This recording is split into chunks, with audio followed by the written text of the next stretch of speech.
Well, hello everybody. We're on our way back to Wichita from Waco.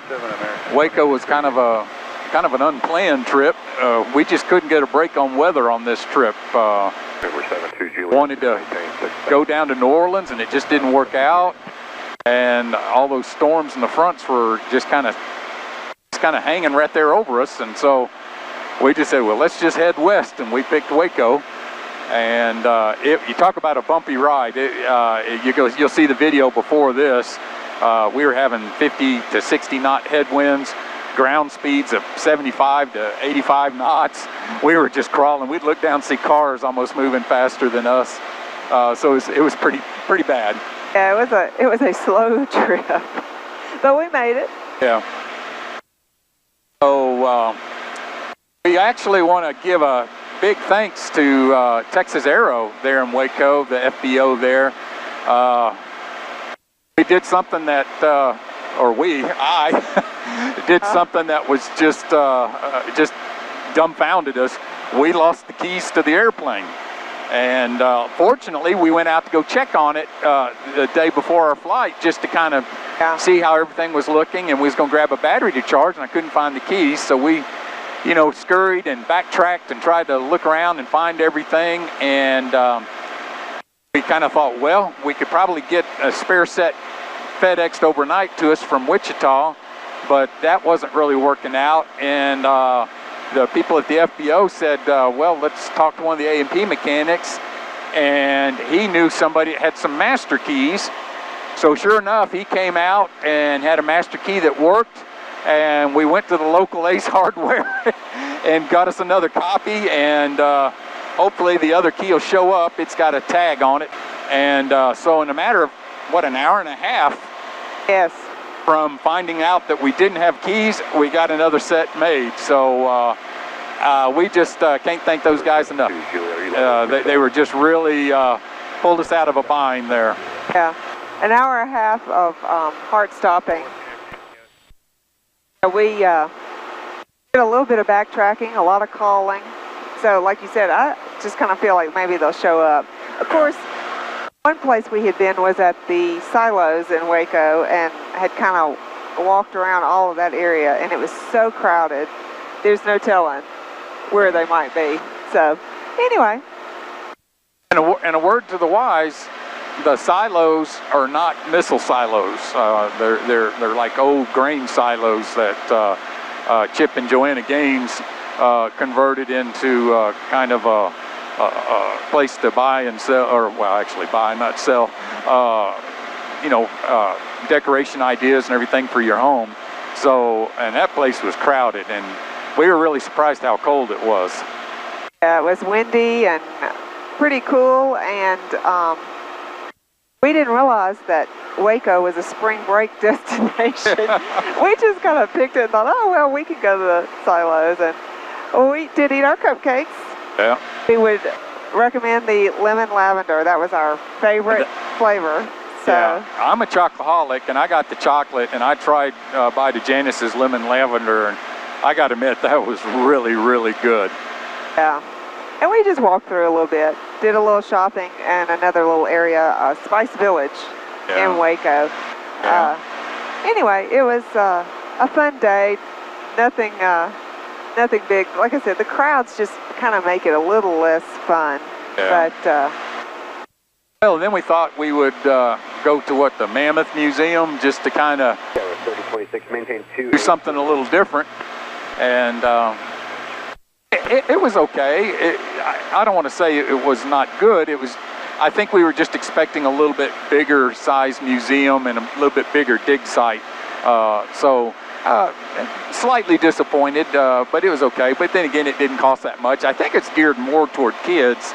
Right, they had a great big tent set up outside with a place for the kids to become junior rangers and stuff. Yeah. It was really pretty good for the kids, but we did see the mammoth bones down in the dig site. So anyway, and some of them were the actual ones, and some of them were replicas. So anyway, it was fine. It's worth a visit if you're there and you want to kill an hour or two. The actual site was beautiful, though. Yeah, the trail, and there were some hiking trails that an Eagle Scout had put in. Yeah, it's right there, on the river, near the river. Yeah. And then I want to say the highlight of our trip was a restaurant we discovered in Hillsboro. Right, because, you know, we were literally flying by the seat of our pants on this section of the trip. I had not really looked into hotels, and because it's spring break in Waco, we were in Hillsboro, just north of Waco. And we ended up finding a little downtown restaurant called Cotton Exchange Cafe. And number one, just quaint, really cute, 1820s building. Yeah. Had lots of pictures inside of the building down through the years. But anyway, and the food was wonderful. It's kind of a farm-to-table type place, homegrown steaks. Yes, and our waitress, Jeannie, was just a wealth of information about the town and everything. She was really, really great. So we highly recommend the restaurant, and highly recommend ask for Jeannie. And so we kind of mentioned that we had gone to Opelousas, and you know, we got some boudin, and that was really great. Randall hooked us up there, and I don't know if everybody knows this or not, but our logo, the Parr for the course logo, which is the P and the number 4 and a little T and a big C around it, we had some shirts made up, and Randall, as we mentioned before, kind of reached out to us and said if we were ever in the area to swing by, and we did.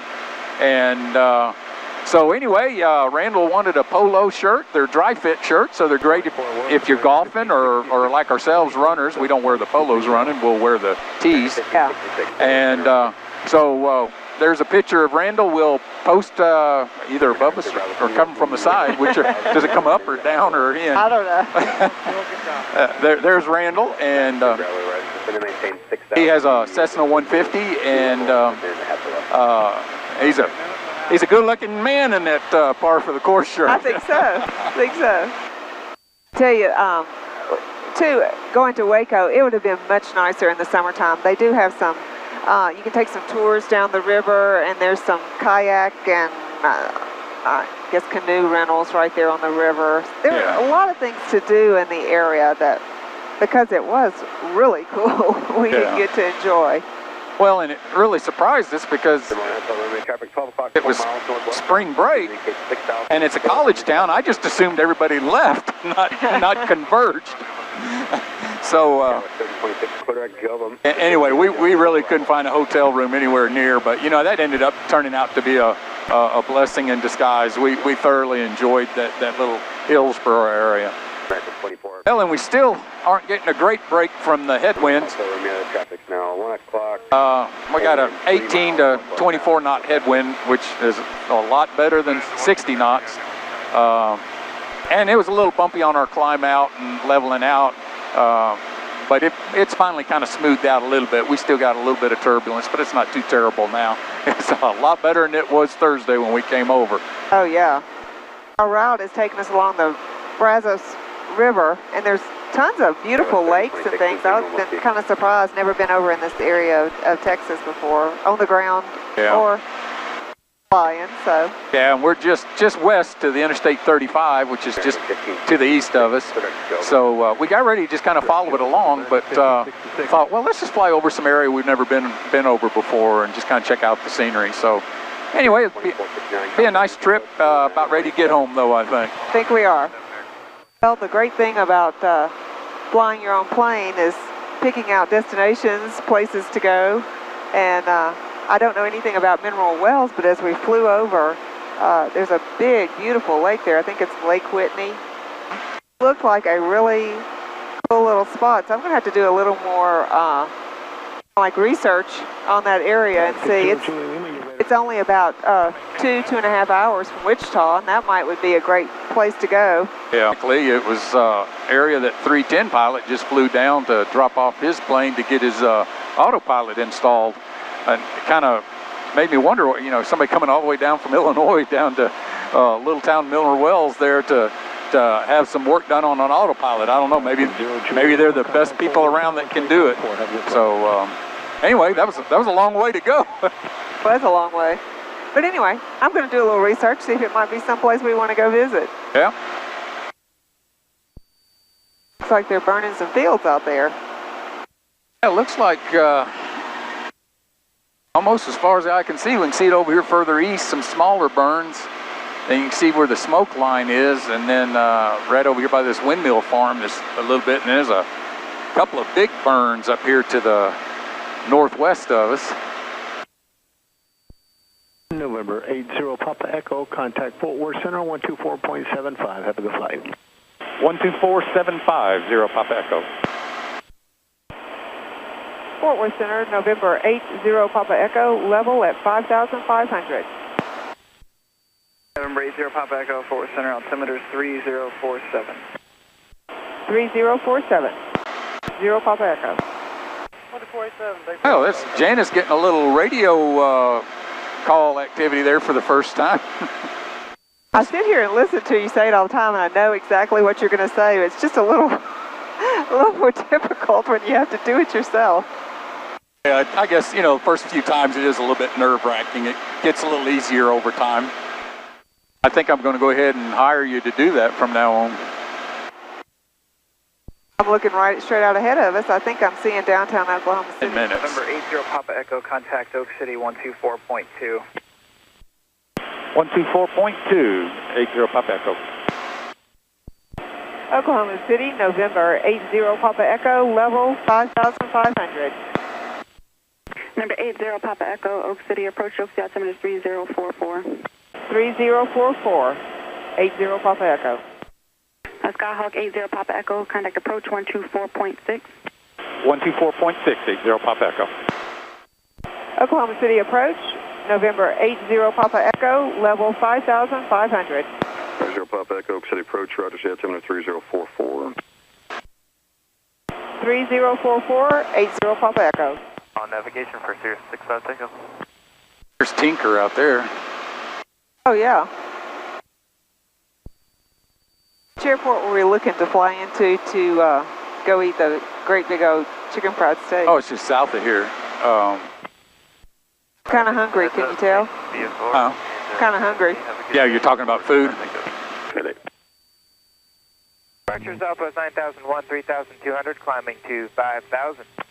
Southwest 9001, Oak City departure, radar contact, and proceed direct. Yes. Oak City approach, Cherokee 262 Sierra Alpha, VFR with request off Cushing, 5 miles southwest Cushing. Oak City approach, Horizon 2844, 146, descending 1000 Gulf. Flight check 89, contact tower 119.35. Flight check 89. 350 Mike Bravo, level 3000. Number 350 Mike Bravo, Oak City departure, radar contact, climb and maintain 15000. Climb 15000, 0 Mike Bravo. Be able to get a good shot of Tinker and downtown Oklahoma here. 4 miles southeastern position, 5,100. Looks like they're maneuvering in that area.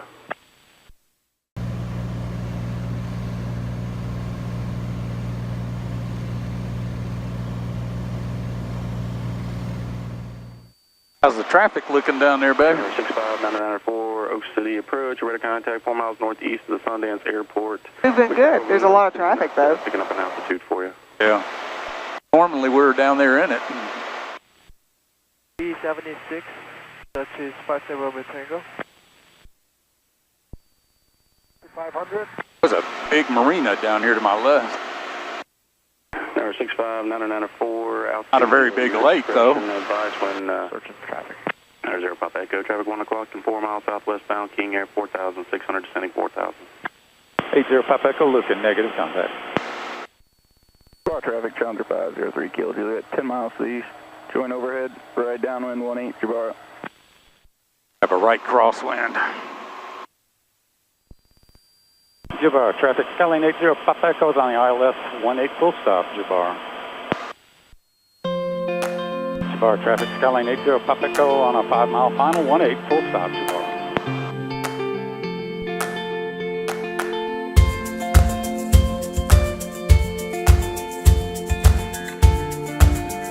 All right, 10 degrees.